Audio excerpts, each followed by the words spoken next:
Hey, everybody. Welcome to another episode of the Businessology Show. I'm Jason Blummer, your host, and our firm, Blummer CPAs. We've been sponsoring this show for over a decade, since Dan Mall and I started this show over a decade ago. I can't believe we've been running this thing for so long. So we bring great guests that know how to run agencies, that consult with people on how to run agencies, make more money, grow, sell, those kind of things. So we touch on a lot of great topics. So we're glad to have you, and I'm pumped to have my friend Austin Church. He's joining us, and he has a massive background: brand consultant, online entrepreneur, app builder, has an MA in literature. I mean, he's got really all the chops of everything. What he does now is he actually consults with creative consultants that make six figures or more, and really helping them learn how to run a business and act like entrepreneurs. And he's going to teach us a lot about how to do that. He and his wife, Megan, they're out in Knoxville, Tennessee with their kids, and we're piping them into the studio, and I'm pumped to have Austin. So Austin Church, thanks for hanging out with us on the Businessology Show, man. I appreciate it. I'm delighted to be here. Thanks for having me. Yeah, very cool. Now, what's the liquor story of all the bourbon behind you? I share a studio with my friend Joey, and his podcast, I think he always does it like at 4 or 5 p.m. and it's like cocktail hour. And so he keeps his whole collection right here. And I always have to offer a disclaimer about I'm not day drinking, and this doesn't belong to me. So, but it's a nice place to be. It's a nice studio other than the bottles, right? Yeah, it's really cool. Well, let me ask you something. So you have an MA in literature. Like you really went down the road of content writing. What kind of led you then over into the marketing agency space? Kind of what was that background that led you through that journey? Desperation. I know I needed a job, and it was October 2008. My dad had a come to Jesus talk with me right after grad school, and he was like, you really need to get a job. But when I got a job at a digital agency, I loved it. And I found that, my background in poetry and prose really lent itself well to copywriting, particularly poetry. I was surprised at how well that translated to copywriting. Like hearing the music and language and being able to, in the academic world or literary world, it's called the economy of language. How do you make sure every single word carries a lot of weight? Well, that's copywriting, So that was my entree into the world of agencies. Very cool.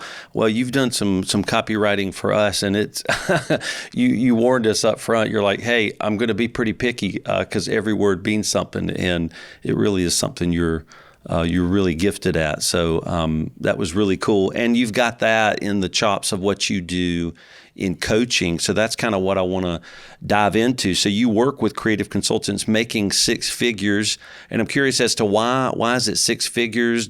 What particularly does that mean? And I'm also curious about these creative consultants you work with. Could be that broad term of freelance too. These people working on their own. And are you seeing a change in our economy really, I'm saying post-pandemic, with people starting to work on their own more, or stopping that effort and starting to work in agencies more, or going to a company? Like, what are you seeing happen with these six-figure consultants? I'll answer the second question first. 2019, highest percentage of people ever, or I should say number, 59 million people in the U.S. freelanced in some capacity. Wow. That number went down in 2020. It went back up in 2021. And, you've heard people kick around the term Great Resignation. I don't think people are actually working less. I think perhaps they're more interested in working on their own terms. And so you have people who got a taste of working remotely, working from home during the pandemic. And, you're at home, you can take the dog out for a walk, you can make your own lunch, there's no commute, maybe there's no annoying colleague or coworker or a boss sort of breathing down your neck. And I think people got a taste of that. And I think that's why you're seeing the number go up. And based on all of the stats that I've read, I keep an up-to-date list, and something my virtual assistant helps me with, just always trying to stay on top of industry trends.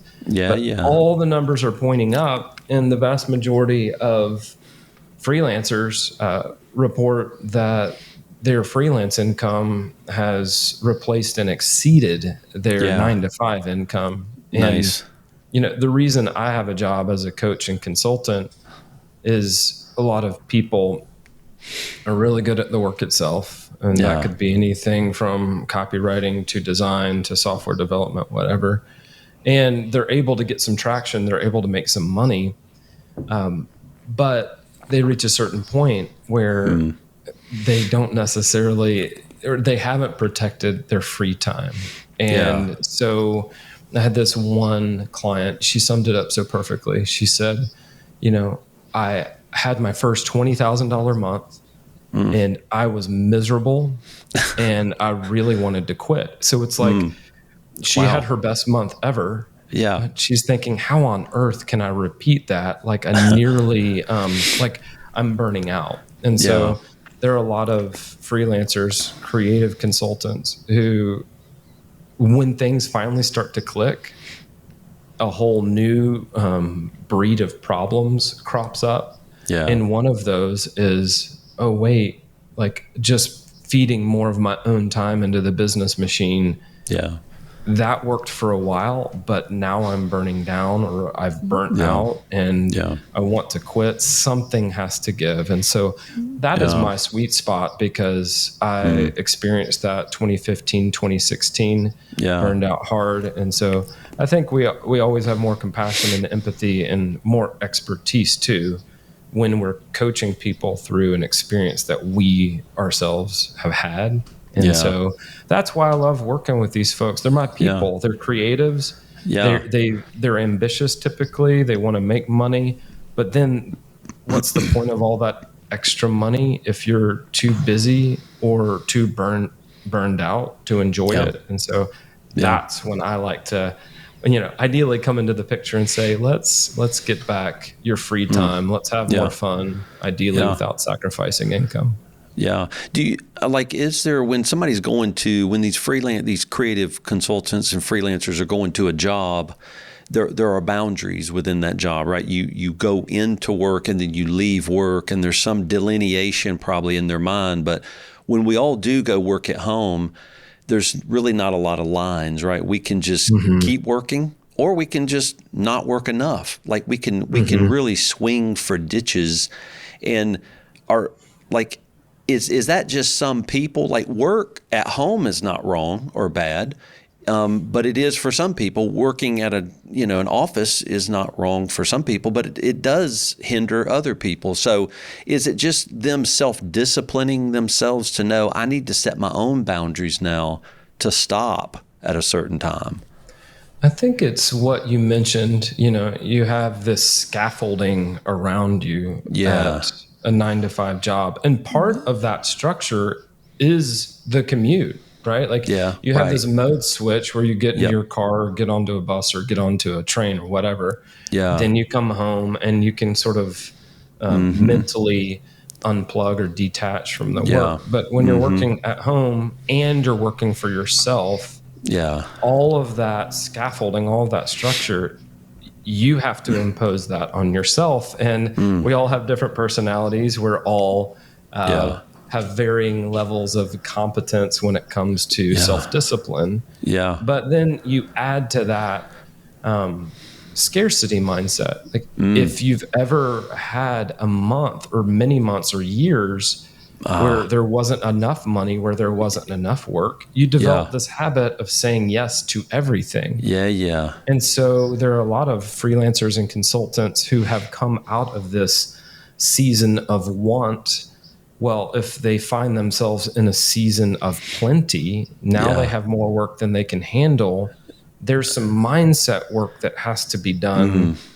They have to become more selective. Some of them need to specialize, niche down. Some of them, need to get busy and I know the CPA and you will appreciate me saying this, but you need the emergency fund. You need to have business operating expenses socked away in that, operating expenses account. But there's a paradigm shift required when you've been really hungry and you're not hungry anymore, but you still carry forward some of the bad habits of saying yes to everything. So there's baggage, right? Well, from anybody's past, there's baggage they're going to pull forward a lot of times to apply to some future situation that may have changed. And I guess it sounds like what you do when you consult them is you help them to become just more sophisticated business owners, which is, niching and selecting and pricing, all these things you do all day long with your clients are just more mature type behaviors they eventually have to teach themselves how to do. And it sounds like if they had a job and now work for themselves, they don't really understand a lot of that structure. Are you applying business structure to their now freelance life? Is that a lot of what you do for them? That's right. I came out of grad school never having had a business class or a marketing class. And I had a total blind spot. I never would have guessed that a poet could become a workaholic. Right. Right? Like I probably prided myself on being super laid back and like, let's suck the marrow out of the bones of life and like this whole sensibility, right? Even had the black turtleneck from J. Crew to complete the ensemble. You had to, man. So I was clueless, right? And so I had to learn everything through trial and error, like what works and what doesn't work. What doesn't work is never working on the business and treating that as its own project. Yeah. Hey, I can optimize this and I'll actually get some outputs that I really want if I spend a little bit more time thinking about, well, which projects have the highest effective hourly rate. Profit is a hard concept to grasp when you're selling time and creativity. So even finding something like effective hourly rate that you can use as a measuring stick to compare the profitability of project A to project B, all that stuff, it didn't come naturally to me. I had to kind of like fight tooth and claw to really understand, how do you treat a business as an asset that can spit out money that you can optimize? And it just so happens that the work product, involves your skills. But you get better results if you optimize this thing called a business over here. And a lot of the folks that I work with, they are really, really good at the work itself. They just need to graduate a little bit and start thinking about, I call it the 6 Ps, positioning, packaging, pricing, pipeline, psychology, and process. Nice. And those are the levers that, if you put a little bit more force into those, there are force multipliers that give you better results with less effort. So very cool. I want to make it very clear. The people I work with tend to be very, very smart. It's not like a lack of intelligence. It's more like, hey, just let's make sure we're, scheduling CEO time in your calendar so that you can work on these things. Yeah, for sure. Is there some, so you coach 6-figure consultants. It just, is that a magical number, or that's just large enough that they're now obviously running a real business? You have to act like it now. So what is that 6-figure number? Is that just a number you found that's where they're really starting to need to run a business like an entrepreneur, I guess? Is that right? So the number is purposeful. I mean, I've certainly worked with consultants and freelancers who haven't cracked that 6-figure mark yet. But 6 figures is, first of all, they can afford me at that point, right? There is some extra revenue that they could say, hey, maybe I could pay for some outside perspective and some help here. But beyond that, it's kind of like what you said. That number is a nice leading indicator for the maturation of the business. So they've already started to think about things like horizontal specialization and vertical specialization. They've started to think, I just there are certain projects here that I really enjoy and certain that I can do, but I don't really enjoy.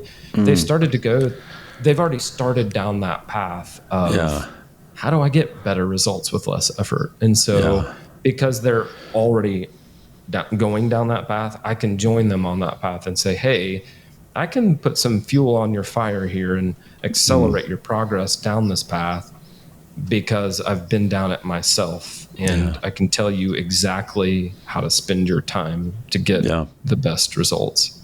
Yeah. Is it like, do you help them change their path? Like, are some people listening, maybe they're going down a path and it's actually, hey, that might not be the right path. And they're wondering, maybe I shouldn't be doing this anymore. Do you help people change the direction, or what questions would you ask them to go, are you doing the right thing?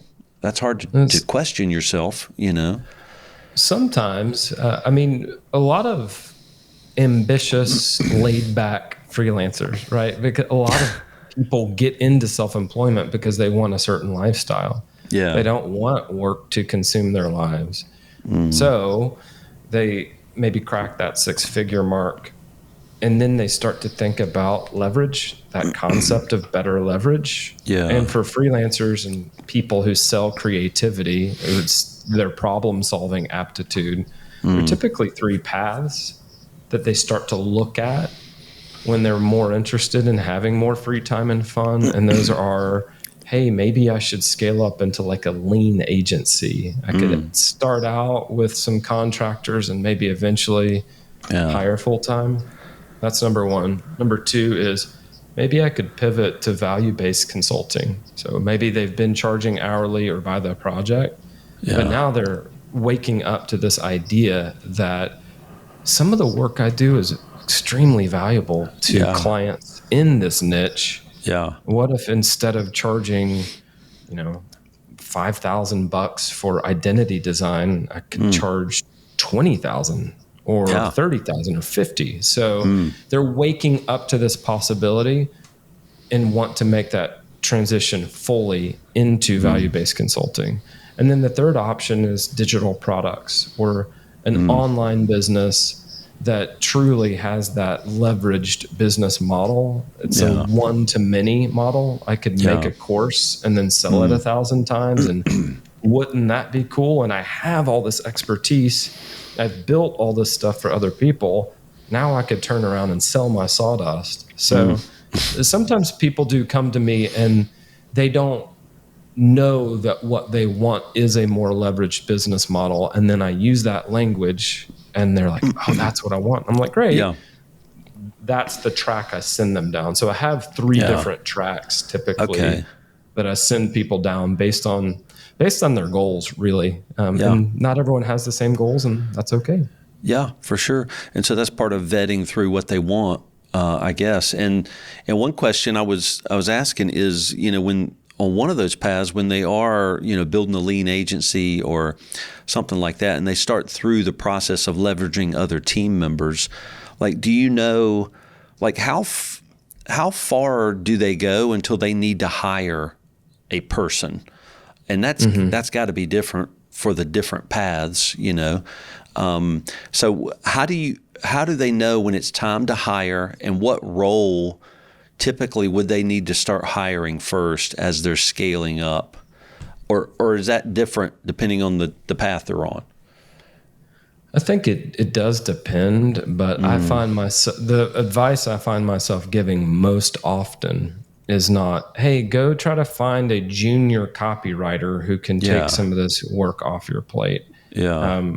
The advice I give most often is go hire a virtual assistant or even a local executive assistant. Yeah. And, that's interesting. There's this, I made the mistake. Like, I've hired how many copywriters, and ultimately the things that were keeping me out of my zone of genius were administrative and operational tasks. Yeah. And so if I wanted to think about how do I get back the most time, the most quickly, it had to do with identifying what I call low leverage, high frequency tasks calendar management, Yeah. social posting. Maybe I even write the content, but someone else could post it. Yeah. And, there are literally dozens, if not hundreds of ways that we spend our time day in, day out that someone else could do better. Someone else could do with more enthusiasm. Someone else could do more quickly. So if you can identify those, create standard operating procedures for them, don't ever hire, this is broad advice, but don't ever hire someone to be a surrogate or a replacement for a process. Create a process and then hire someone to run the process and improve the process over time. So you identify these low leverage, high frequency tasks. Start with 3 to 5, create simple SOPs for those, hire a virtual assistant, executive assistant to run those. And you're like, like this deep breath when someone needs to reschedule. You're like, no problem. I'm CCing my VA. And I'll bet I got back, I don't know, 30 to 45 minutes a week right out of the gate. Yeah. Just by delegating some of the scheduling stuff. So that's what I recommend most often now. Yes, there comes a time to hire someone whose creative skill set is very similar to yours so that you can sort of scale up the number of copywriting projects that you take on or identity design or whatever. But I think the first, best, most strategic hire is usually, I need to get this low leverage, high frequency stuff off my plate. Yeah. No, I like how you low leverage, high frequency. I think a lot of times when people are busy, the first thing they think of is I'm busy doing a lot of copywriting or design. So I need help to do copywriting or design. And so they try to hire themselves, right? But at a smaller company, you can't really find yourself or you can't pay them because it's you. And so it really makes sense to find those administrative tasks early on is kind of the first person you want to hire.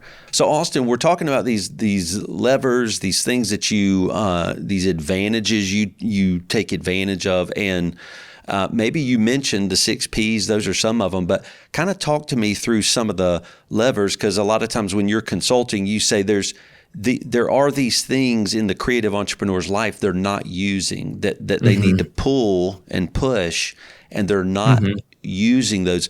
What are examples of those that the listeners would hear and maybe identify? Or do you have to go searching with the person you're coaching? You have to search through what those could be, or are they general for all people? What are those levers to pull?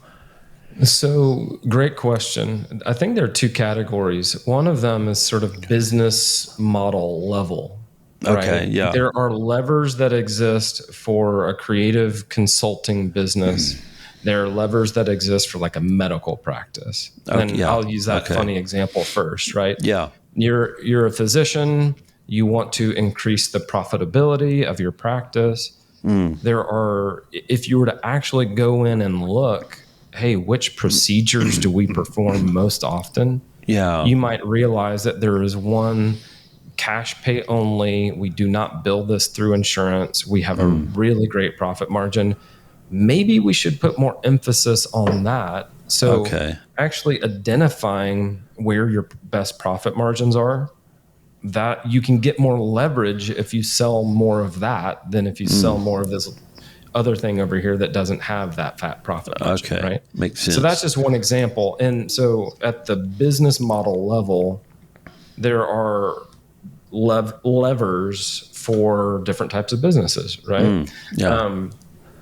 For freelancers, the levers tend to be the same from one freelance business, one creative consulting business to the next.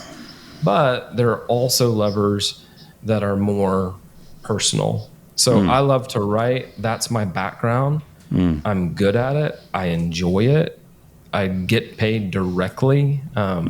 So I might look at LinkedIn and say that platform offers me significantly more leverage because my writing ability gets rewarded on LinkedIn. So if I'm consistently posting there, then I'm just going to see higher return, right? And that's different than something like TikTok, where I don't really enjoy making videos and I'm not super comfortable on camera. And though I think I could become comfortable on camera through practice. That makes sense. Yeah. So someone who is really comfortable on camera and even excited about making videos, TikTok's going to be, or YouTube or whatever, higher leverage. So for freelancers, those 6 Ps, positioning, packaging, pricing, pipeline, psychology, and process, I think those are levers for every single freelancer, every single consultant. Okay. But part of truly leveraging, this idea of leverage, that's too meta probably, but is actually figuring out what is your zone of genius? What are the handful of things that you're really, really good at? Yeah, you should be spending more of your time on those. Yeah. And like you say, of some of the 6 Ps, like psychology and process, there's going to be different psychology to the different freelancers you're working with. Each lever is going to be different. Like there might be a copywriter's processes, the ones they're going to leverage are going to be different than a designer's processes. And so I guess that's where you'll drill down into that process P and find out for the one you're consulting, what is their specific leverage. And that kind of specific work does take a coach, right? We do a lot of coaching and you coach, and there's such value in coaching because a lot of times as people, we don't see our own levers. We don't know what ours are, and it's really hard to make objective assessments about ourselves. And so having an objective third party come and in a trusted way probe and ask and push, like through counseling, through therapy, those things really, and through coaching, really open up people's minds. And so what do you need in an entrepreneur to be able to do that work, to coach? Do you need them? Can you spot it, like they're open and ready for this, or they're in a lot of pain right now? Or what are you looking for to have success with coaching an entrepreneur? So, I mean, there is a certain readiness, right? Yeah. And I think that readiness comes with recognizing that no one's handing out merit badges for doing it all on your own. And you look around and you're like, well, like top athletes have coaches. And then you find out that like top entrepreneurs have coaches. And then maybe you talk around and you realize, wait, this friend over here, this colleague, like this other freelance writer, she has a coach? Wait, so this is a thing? So I think it sort of builds until people realize I've gotten maybe as far as I can get just trusting my own judgment, and I actually need some outside perspective. I think another thing that is like sort of culminating, like a factor that culminates in this decision, I need to hire a coach, is people get worn out with all of the information available online. Yeah, for sure. And they're like, I could watch 20 hours of YouTube videos, but finding that one insight I need is like finding a needle in a haystack. For sure. So what if I just go find someone who's been there and done that and say, how did you do it? And a lot of this really does come down to mindset. A lot of us, we really have trouble graduating to the next level because of limiting beliefs. And I talk to so many people who think that their beliefs aren't limiting and that their beliefs are unique. And I cannot tell you how many people who are like, well, I don't have enough experience yet to call myself a consultant. And I like have to hide my hand, like laugh behind my hand, because I'm like, I literally heard that 30 minutes ago, like someone else. And so you have overconfidence bias, this cognitive bias that oftentimes the more humility people have and the more they learn, the more modest they are about what they know. So ironically, the people who are most confident in what they know often know the least. That is wild. And so I have the great joy and privilege of coming alongside people who are really, really impressive at this thing and saying, okay, so at what point do you know enough to start positioning yourself as a consultant? And taking the plunge and doing the value-based pricing thing. And they're like, they laugh because they're like, well, there is no arrival. I guess if there's no arrival, the best time to start is right now. So that just helped people peel back those layers of belief and realize you could have gotten started last year. You already know enough. It's time to take the plunge. Yeah, that's cool. Well, so, and I guess practically some of the things you've mentioned that you help people do is maybe they do brand or design, and you push them into, I guess, a higher value related service called strategy, which can mean a million different things, right, in the profession. And you start pushing them to sell strategy as a standalone service. Like, you know, if you're a designer, you don't only have to sell a logo, sell some strategy, right? And why do you do that? What is that? Why is it standalone? Why do you push them to do strategy and sell that as standalone service? So I define strategy as the collection of decisions, group of decisions that you plan to make to get from where you are to where you want to be. And I had enough clients come to me who didn't have that plan in place and didn't always have the expertise to line up the steps in a way that would sort of be effective. So they're like, hey, we need a new website. And I'm like, well, you haven't named the company. You can't register a domain name until you have a company name, and you can't build a website without a domain. So, you know, we're quite literally disordered here. Right? We've gotten the wrong order. And, you know, I was just a lowly freelancer, like, but I'm sitting there thinking, I feel like I'm the only person in this room who isn't high. Like, why are we talking about the website before we've had the naming strategy session? Ugh. Yeah. So it turns out that a lot of other freelancers, they've got good strategic minds. And in order, you know, half the time, in order to even get to a proposal, they have to help their clients organize their thoughts, define what the project even is, set priority, make some early choices. Oh, are we just sort of, to stick with the identity design example, are we doing completely new? Are we doing a refresh of what exists? Are we just doing some new typography lockups? What is the budget? So they're already doing this project road mapping stuff. Or, you know, they're like, okay, so you need UI, UX design for your product.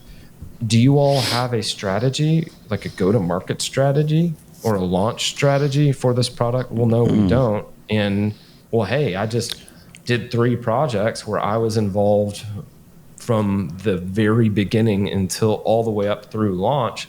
Do you want help putting together some best practices? You know, even putting some milestones in a calendar. So there are a lot of freelancers who are already doing strategy. They may just not be charging a premium for it.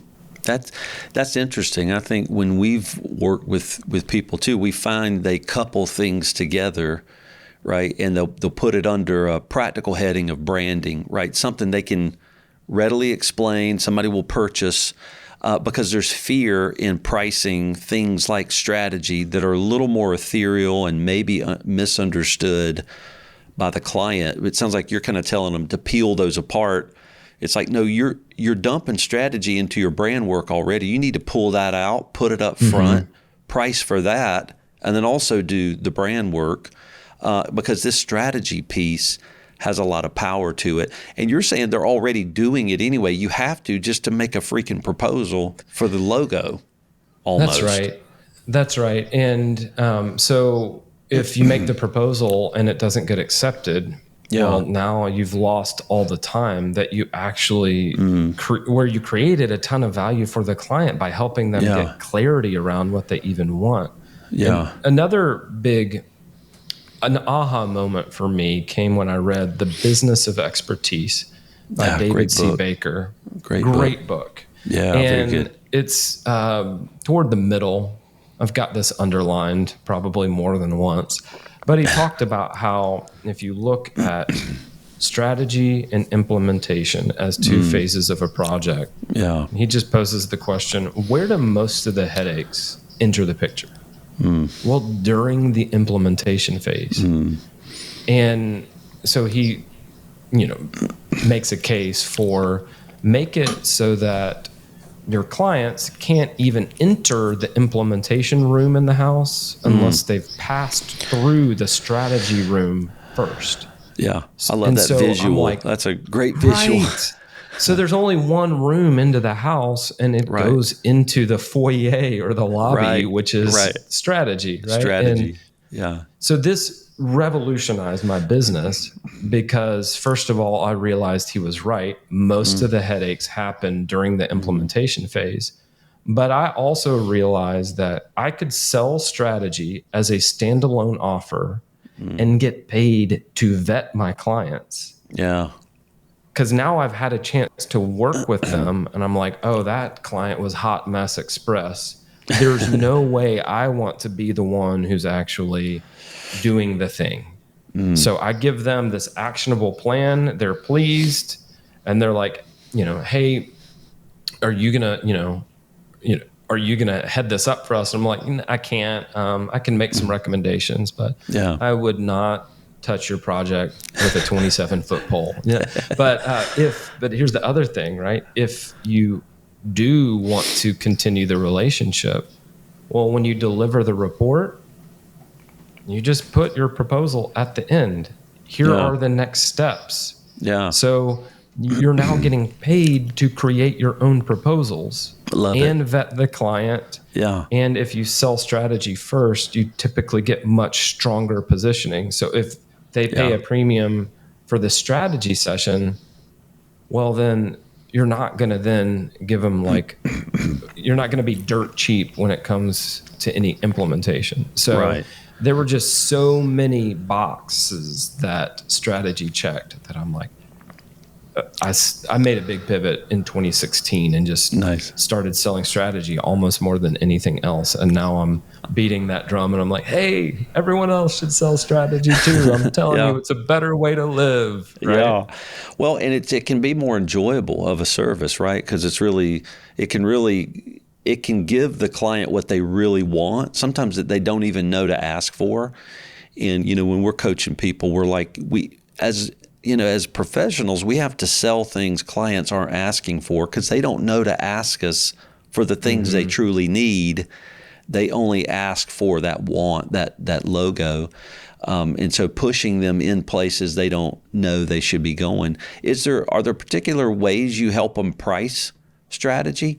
I mean, that's pretty ethereal too, because that range can be huge depending on the person and what they think about themselves, or where do you start them, or how do you price strategy? So I think a good place to start is saying, what's an hourly rate that feels really good to you, and just double that. And that is what, so if it's you think it'll take you 90 minutes to do project road mapping, and maybe another hour after that to clean up your notes and just put together a report. Okay, 2.5 hours. Right. So if your hourly rate is $125, well, double that. So now you're at $250. Multiply that times 2.5. So what's that? $625. Yeah, or something like that. Yeah. So great. You're 90-minute strategy session. We're going to do some project road mapping. I'm going to help you gather all your thoughts.